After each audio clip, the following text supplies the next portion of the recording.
시청자 여러분 안녕하십니까. 지금부터 저는 그냥 한번 정도로 시작하겠습니다.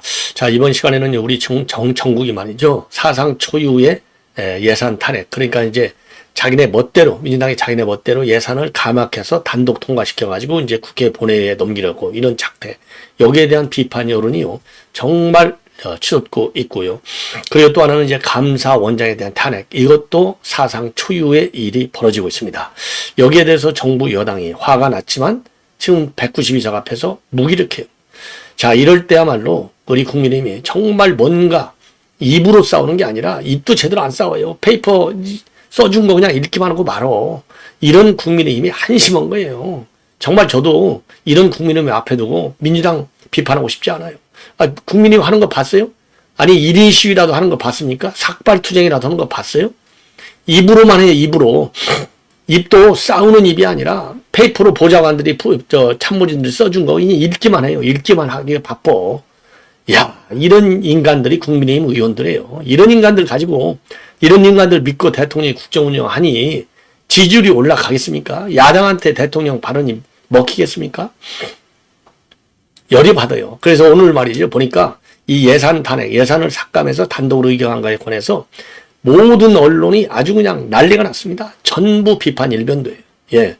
자, 그래서 이 예산 삭감, 그 다음에 감사원장 탄핵과 관련된 지금 그 동향을 여러분께 우선적으로 말씀을 드리고, 그 다음에 정치권과 관련해서 뉴스 중에 이제 하나가 이제 김용 뉴스가 되겠습니다. 야, 김용 이 인간도요 아주 못돼 처먹었네요, 진짜로. 이거 뭐 욕을 안 할 수가 없네. 이런 인간이 무슨 너무 시의원을 하고 당에서 무슨 연구원의 부원장을 하고 자빠졌고 말이죠. 야, 정말 이런 인간들 정말 욕이 안 나올 수가 없어요. 예, 분통이 터집니다. 이런 분통 터지는 발언과 인간들이 널려 있는데 국민의힘은 뭘로 싸우고 있냐고요. 뭘로? 입으로, 아이고 정말 입으로 싸우는 것도 정청래나 이런 인간들 전현이 하는 거 악쓰잖아요. 서영교 이런 것들 보십시오. 악을 쓰는데 국민의 의원들 중에서요. TV 방송에 나올 때 악 쓰는 인간 봤어요? 악을 써야 할 때는 악을 써야 될 거 아니에요. 일반 공무원하고 국회의원은 다르지 않습니까? 일반 공무원들은 악 쓸 일이 별로 없어요. 국회에서 민주당하고 싸울 때나 뭐 토라 한번 악 쓰지.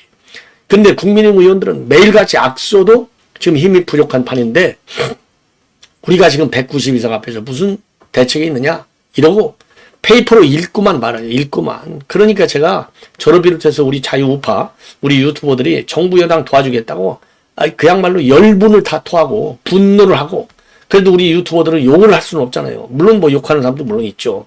욕은 할 수가 없단 말이에요. 저도 그러니까 인간이라고 하잖아요. 인간. 인간답지 않은 인간이 다가 아니죠. 이재명과 그 개딸 찐명들 몇 명이죠. 예. 그 사람들이 지금 민주당을 다 더럽히고 있어요. 자, 그래서 그러면 이제 하나씩 말씀을 드리겠는데 우선요. 용산 대통령실의 입장과 그리고 우리 당과 정부의 입장을 먼저 예산 탄핵, 그 다음에 이제 감사원장 탄핵과 관련한 입장을 말씀을 드리겠는데 지금 대통령실 입장은 지금 동아일보가 비교적 자세하게 지금 분위기를 전하고 있어요. 동아일보하고 뉴스원과의 통화를 통해서 밝힌 용산의 입장을 보면은요. 한마디로 해서 입법폭력, 탄핵폭력에 이어서 예산폭력은 헌정사상 처음이다. 옳은 얘기죠. 예, 옳은 얘기죠. 예. 그러면서요. 먹사니즘을 얘기하는 민주당이 민생 예산을 다 깎으면서 자가 당착적 조치를 한 것에 이어 자기 목 늘리기에만 급급한 모양새다. 이 자기 목 물리기가요. 지금 이제 민주당이 이번에 다 중요 기관들 삭감을 했는데 국회 특경비하고 국회 특활비 요거는 그대로 유지했어요. 그러니까 이제 국회 특활비는 9억 8천만 원, 그 다음에 특정 업무 경비는 185억 3,600만 원. 요거는 예결위 심사에서 원하는 대로 그대로 또 유지를 시켰습니다. 요거 지금 비판이 어마어마하게 많지 않습니까? 예, 이게 이제 전형적인 내로남불이 되는 것이죠. 그래서 자기 목 늘리기에만 급급하다. 이렇게 대통령실에서 비판을 하고 있는 겁니다.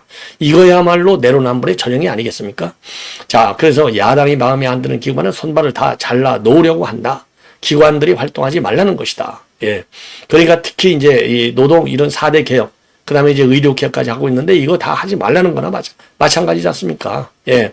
의료개혁 예산만 해도 931억이 잘려버렸잖아요. 그리고 이 예비비는요, 이번에는 달라요. 트럼프 신정부가 나오고 있고 지금 글로벌 경기가 굉장히 좀 어렵다. 우리 국내 내년도 경제 상황도 상당히 어려울 것이다. 이게 이제 압도적이잖아요. 그래서 금년도의 경우에는 2%가 성장했지만 내년도는 1%도 어려울 수 있다. 이런 우려가 제기되고 있거든요. 그래서 예비비를 갖다가 4조 8천억을 편성해 놨는데 그중에 딱 절반, 무슨 두 번 자르든지 2분의 1을 딱 잘랐어요. 2조 4천억. 와, 그리고 심해저 개발 예산 이것도 505억을 편성해 놨는데 8억 원만 남겨놓고 싹 다 잘라버렸습니다. 요런이 뭐 일하지 말라는 거잖아요. 그걸 비판하는 것이고, 야당이 대통령 관심사항은 무조건 감행하고 있는데 한 번도 경험해보지 못한 일들이 지금 벌어지고 있다. 예, 이렇게 입장을 내놨고요. 그리고 오늘 이제 정부 청사에서 기재부, 복지부, 그 다음에 중소벤처기업부 합동 브리핑을 열고 예산안 협상을 촉구했습니다. 그래서 야당 감행하는 재해와 통상 리스크 대응을 무력화하는 그런 예산, 그 다음에 이제 민생과 지역경제를 외면한 예산, 그리고 산업경쟁력 적기 회복 기회를 상실하게 하는 예산이다. 이렇게 비판하는 성명을 내놨습니다. 자, 그래서 예산안을 도대체 이제 근거도 제시하지 못하고 이렇게 허술하게 잘라서야 되겠느냐. 예산안을 볼모로 해서 정쟁화만 몰두하고 있다. 예, 이런 비판을 하고 있는 겁니다. 자, 그래서 이 국가예산의 확정이라고 하는 것은 국민 생활과 국가 경제 전반, 그리고 전국 곳곳에 막대한 영향을 미치는 중대한 결정인 만큼 여야 합의로 이루어지는 것이 바람직한 예산 결정 과정이다. 그래서 지금이라도 헌정사상 전례가 없는 단독 감행안을 철회하고 진정성 있는 협상에 임해달라. 이렇게 메시지를 날렸습니다. 그리고 한동훈 대표도 말이죠. 이 국민을 볼모로 한 예산 인질극이다. 그리고 경찰 치안 활동을 안 해도 되냐? 예, 완전히 방탄을 위해서 무정보 상태로 몰아가고 있고, 최재해 감사원장에 대한 탄핵은 감사원에 대한 탈취의 시도다. 이렇게 혹독하게 비판하고 있습니다. 자, 그래서 말이죠. 그래서 국민을 볼모로 인질극을 하겠다는 것이다. 그리고 정말로 나라에 돈이 없어서 경찰의 치안 유진비 하고 그다음에 국회 특활비 뭘 줄이느냐, 이거를 갖다가 국민에게 물어본다면 당연히 경찰 치안 유지비 특활비를 갖다가 유지해야 된다고 국민들은 선택할 것이다. 자, 이런 걸 보면은 국민을 볼모로 해서 인질극을 벌이겠다는 거나 마찬가지 아닌가. 예. 자, 그러면서요, 국정 마비를 목적으로 한 목적만 보이고 디테일로 들어가 보면 앞뒤도 안 맞는다. 예. 자, 그래서 지금요, 이 소형 모듈 원자로 R&D 예산까지도 전부 다 삭감을 해버렸어요. 그리고 지방교육재정교부금의 비효율은 방치하면서 지역화폐의 비효율은 키우려는 이런 작태를 보이고 있습니다. 그리고요, 감사원장의 탄핵과 관련해서도 자기들을 수사하거나 자기들에 관한 비위를 조사했던 사람을 갖다가 꼭 집어서 찍어내갔다는 것 아니냐. 대한민국이 2024년도에 있을 수 있는 일이냐. 이런 나라가 아니지 않나. 예, 그리고 감사원 탄핵을 할 경우에는 그 직무를 대항할 사람이 과거에 친민주당적인 성향으로 국회에서도 굉장히 비판받았던 조은석인데 민주당이 감사원을 탄핵을 통해서 탈취하겠다는 시도에 지나지 않는다. 결국은 자기들 살려고 대한민국 전체를 무정부 상태로 몰아가는 것이다. 이렇게 비판을 했습니다. 아, 참 기가 막히죠. 이런 상황에서 지금 이 감사원 이 최달령 사무총장이 오늘 긴급 브리핑을 가졌어요. 자, 그래서 입장을 밝혔는데 한마디로 뭐 이거 말이 안 되는 지금 짓거리를 하고 있는 것을 비판하고 있는 것이죠. 그래서 어느 정부에 대해서인지 그야말로 막론하고 일체의 정치적 고려도 없이 감사를 하고 있다. 감사원이 전 정부에 대한 정치 감사를 함으로써 정치적 중립성을 위배했다는 주장에는 절대로 동의할 수 없다. 감사원이 전 정부는 표적 감사하고 현 정부는 봐주기 감사한다는 것이 주요 탄핵 사유인데 이거는 잘못된 것이다. 그리고 이제 정치 감사라고 야당이 주장하는 이유 중에 하나가 공무원 피사 사건 서해 국가통계 조작 감사, 그 다음에 전현희 감사 이런 거를 갖다가 정치 감사라고 주장을 하고 있는데 요거를 하나하나씩 조목조목 반박을 하고 있습니다. 예를 들어서요, 지금 이 서해 공무원 피사 사건과 관련해서는 지금요, 피해 가족이 명예회복과 진실규명을 호소하면서 감사를 요청한 것이고, 그래서 감사를 딱 해봤더니 이거는 잘못됐고, 그리고 통계 조작 감사라고 하는 것은 지난 정부의 아파트값 통계가 국민인식과 괴리가 너무 컸고 당시 통계청장 경질 과정에서 여러 잡음이 있었다. 모두 전부 다 감사해봤더니 사실로 드러나더라. 감사의 어떤 부분에 정치적 편향성이나 의도가 있다고 하는 것인지 도저히 납득할 수 없다. 전현희의 감사도 마찬가지다. 비위 재료가 있어서 감사한 건데 확인되지 않은 부분은 문제없다. 이렇게 결론을 내렸고 확인된 부분은 사실 있는 그대로 처리를 했다. 이렇게 밝히고 있어요. 자, 그래서 불법이나 비리 의혹이 있는데도 정치적인 시각을 의식해서 감사를 회피하거나 눈을 감는다면 감사원은 존재 이유가 없다. 감사 결과의 정치적 유불리를 이유로 감사원 감사를 무조건 정치 감사라고 비난하면 수용하기 어렵다. 예, 이렇게 똑부러지게 밝혔습니다. 예. 자, 그리고 통상적으로 감사원 감사는 과거 3 내지 5년간 이루어진 업무가 감사 대상이 되기 때문에 새 정부 초기에는 언제든지 전 정부가 주로 감사 대상이 되지 않을 수 없는 것이고 전 정부 일은 감사하면 안 된다고 한다면 헌법에 부여한 감사원 본연의 기능을 수행하는 것 자체가 불가능하다. 예. 그리고 대통령실과 관저 용산 이전 감사 부실 감사 주장과 관련해서 역대 대통령실 대상으로 한 어떤 감사보다도 엄정한 감사를 실시했다. 자, 그러면서요. 경호처 간부의 비리를 적발해서 파면 수사 요청을 했고 사업 총괄 책임자인 전 1급 비서관에 대해서는 현직자에 대한 징계 처분에 준하는 책임을 물었다. 그리고 무자업체에 대한 하도급, 증축 공사에 참여한 업체의 명예 대여 혐의 등에 대해 형사 책임까지 포함한 제재 조치를 하도록 행안부에 요구해서 현재 법적 조치가 진행 중에 있다. 아주 강합니다. 그러니까 뭐 확고하게 감사했다는 입장을 충분하게 설명을 하고 있어요. 자, 그리고 관저 시공업체를 누가 추천했는지 밝히지 못했기 때문에 부실 감사했다는 비판이 있는데 감사 결과로 대통령실 이전 공사를 둘러싼 모든 궁금증이 해소되지 못한 데 대한 아쉬움과 비판은 겸허히 받아들이지만 대부분의 사실관계는 충실히 조사돼서 감사 보고서에 담겨 있다. 감사원은 정치적 중립성과 독립성을 최고의 가치로 여기며 어느 정부를 막론하고 견제와 감시의 임무를 충실히 수행해왔다. 민주당의 헌법상 독립기구의 수장인 감사원장에 대한 탄핵 시도를 당장 멈추기를 간곡히 호소한다. 구구절절이 옳은 얘기죠. 이게 말이나 되는 겁니까? 예. 자, 그러면은요, 지금 이제 이 언론, 이 사설, 예산 탄핵, 감사원장 탄핵, 이 언론 사설과 관련해서는 제가, 조금 이따가 이제 말씀을 드리고, 그 다음에 이제, 김용과 관련해서 말씀을 드리겠습니다. 야, 김용 요것이 말이죠. 지금 이게 그 최후 신수를 할 때 그 앞에 있는 검사들을 쭉 보고, 한 명 한 명 검사들을 이름을 거명하면서 나중에 이거 다 죽이겠다. 그리고 변호사도 못하도록 다 쓸어버리겠다. 이런 망언을 했다는 겁니다. 야, 이 정도가 되면은요, 갈 때까지 간 것이죠. 이렇게 해서 대놓고 보복의혹을 한 거예요. 예. 자, 내가 나가면 너네들 다 죽여버리겠다. 변호사도 못하도록 다 날려버리겠다. 이런 얘기를 구치소에서 변호사들을 접견할 때 아니면 지인을 접견할 때 얘기했다는 겁니다. 요거를요, 이제 그러니까 이제 김용 12년을 구형했지 않습니까? 김용 구형을 할 때 검찰이 이제 구형 요지 이런 걸 쭉 얘기하잖아요. 구형을 밝힐 때 검찰에서 요 접견 녹취록을 싹 까버렸어요. 왜냐?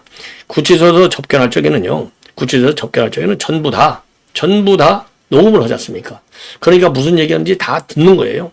아니, 그러면 이 김용희가 녹음한다는 걸 검찰에서 녹음한다는 걸 구치소 측에서 녹음한다는 걸 모르겠어요? 다 알죠.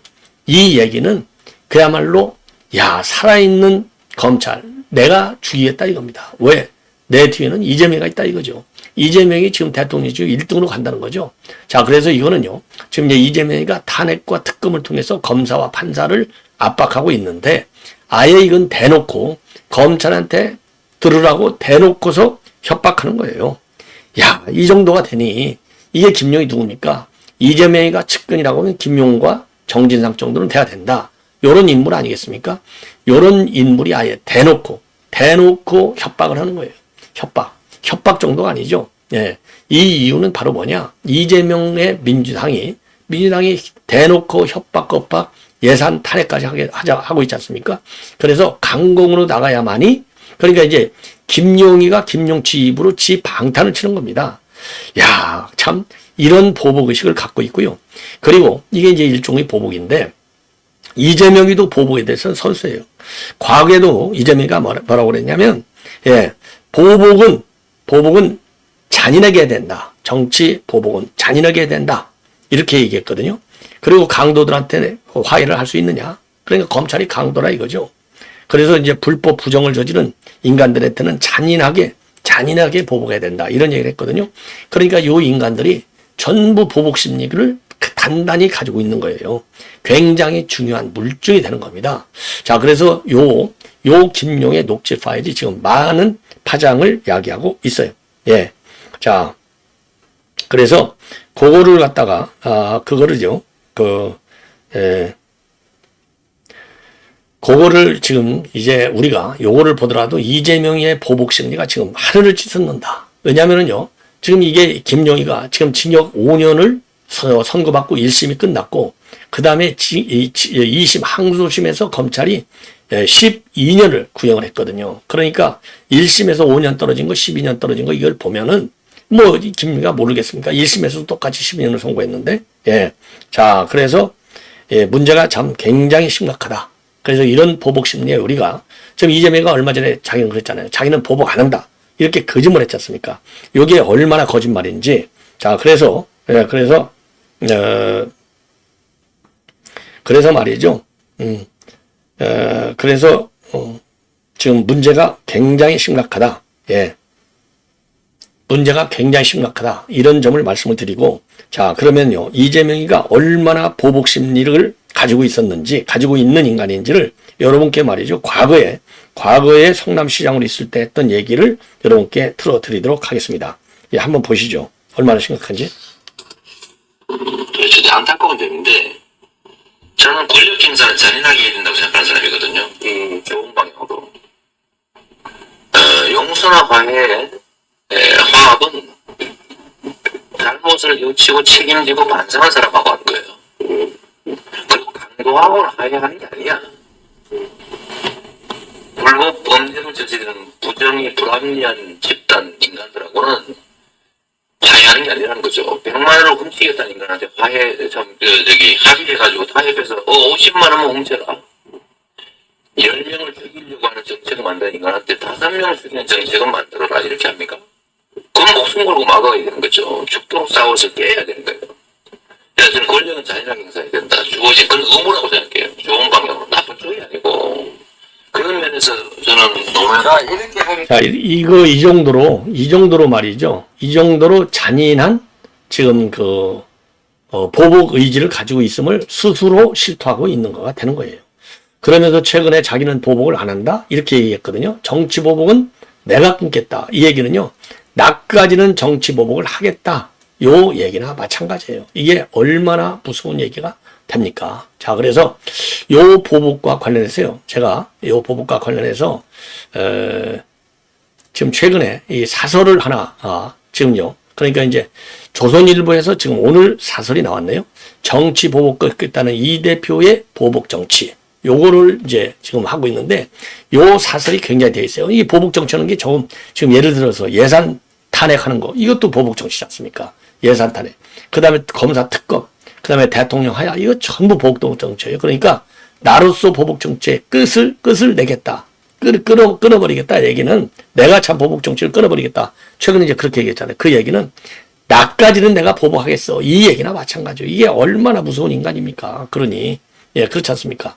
자, 그래서, 이 사설 내용을 제가 이렇게만 압축하면 뭐, 별로 재미가 없어요. 그래서 하나 이제 말씀드리면, 지난 주말 조심해서 6개월 안에 승부를 내자.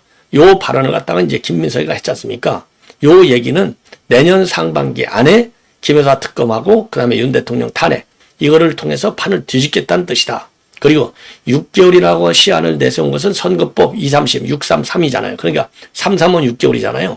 그래서 이게 6개월이라는 말을 했다. 이렇게 이제 저는 이제 이 선거법도 길어봐야 2, 3개월이면 다 끝나고 그리고 그 다음에 이제 위중 교사도 사실상 뭐 한 2, 3개월이 아니라 한 뭐 서너 달, 2심이 한 서너 달, 대부분도 서너 달, 그러면 한 6, 7개월. 요 정도 갈면 끝나는 거 아니냐. 그리고 위중교사는 간단하기 때문에 지금 법조계에서는 선거법보다도 위중이 더 빨리 끝난다. 이래서 요 두 사건을 보면 6개월 이렇게 나왔을 것이다. 나왔는데 지금 오늘 조선일보 사설을 보면 위중교사는 건드리지 않았고요. 선거법 재판이 3개월 끝나도록 법에 되어 있기 때문에 상반기 안에 끝나서 대법원이 확정이 된다는 거죠. 그래서 만약에 1심대로 확정이 되면 대선 출마를 못하니까 434억도 받아야 되니까 그 전에 대통령을 하야시키겠다는 것이다. 그만큼 나라를 갖다가 흔들어 버리겠다. 이런 거를 작심한 것이다. 이렇게 분석을 하고 있어요. 그리고 이재명이가 며칠 전에 제가 말씀드렸지 않습니까? 정치 보복의 악순환을 내가 끊겠다고 했는데 포용과 화해의 정치도 또 얘기하면서 보복을 악순환을 끊겠다고 그랬어요. 그런데 바로 그 다음날 최재 감사원장을 탄핵하겠다고 얘기를 했습니다. 이거 감사원에 대한 보복이라는 거죠. 그리고 중앙지검장 이 간부들도 탄핵을 얘기하고 있고, 그리고 예산 전부 검경 감사원 예통실 예산 싹 다 깎아버렸고, 그러니까 이재명을 건드린 기관을 갖다가 예산 사건과 탄핵으로 보복하면서 수사도 받겠다는 것이다. 자, 그리고요, 민주당은요, 명태균이 검찰에 고발했어요. 그리고 김여사 특검법 다시 10일 날 표결에 붙이기로 했습니다. 자, 그래서 지금 닭 일각에서는 윤 대통령 탄핵과 임단축 개헌도 또 추진하고 있어요. 그리고 윤정부 규탄 장애 집회는 매주 이어지고 있어요. 그러니까 말로는 포용과 화해, 그리고 이제 보복 정치의 중단을 얘기하지만 뒤로는 탄핵과 특검, 보복, 선동을 계속하고 있는 겁니다. 정치 보복을 끝나겠다며 분풀이 보복 정치로 치닫는 이재명의 말을 과연 어떻게 믿을 수 있겠느냐, 이런 비판하고 있어요. 자, 그리고 이제 이 탄핵, 그래서 이 정도는 이제 말씀을 드렸고요. 예산 탄핵과 관련해서 지금 전 언론이 비판하고 있어요. 조선일보의 경우에 국정 방해가 유일한 목적인 감액 예산 폭주. 예, 감액 예산 폭주. 야, 그래서 이건 뭐냐? 과거의 야당은 감액 카드로 자신들이 추진하는 정책과 지역 예산을 확보하면서 정부의 예산 편성권도 존중하는 정치력을 발휘해 왔다. 그런데 지금 민주당은 예산으로 무엇을 하겠다는 것이 아니라 이재명의 방탄과 국정 방해를 위해서 민생 예산까지 물거품으로 만들려고 한다. 이재명은 민생 경제가 우선이라며 먹산 이름을 강조해 왔는데 677조 원이 넘는 정부 예산은 국민의 먹고 사는 문제와 직결된다. 정략으로 농단할 대상이 아니다. 당장 감액 예산의 본회의 일방 처리부터 멈춰라. 이렇게 비판하고 있어요. 자, 그리고 지금 이제 동아일보는요, 지금 민주당에서는 거부권을 30회, 그리고 지금 현 정부가 윤석열 대통령은 거부권을 30회 했는데 반해서 민주당은 탄핵을 18명째 추진하고 있는데, 요렇게 해서 정치가 실종이 됐다. 이런 잘못된 거. 그러니까 이제 여기는요, 여도 야도 전부 비판하고 있어요. 동아일보는 본래 지금 완전히 반윤으로 돌아섰지 않습니까?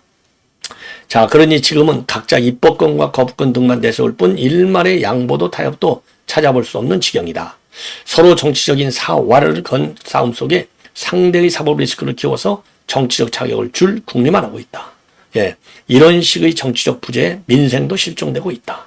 예, 그 다음에 지금 이제 중앙일보는 지금 문재인은 매년 96억 원을 썼는데 특활비죠. 윤석열 대통령은 내년에 제로다. 이게 말이나 되느냐? 요런 점을 비판하고 있습니다. 예.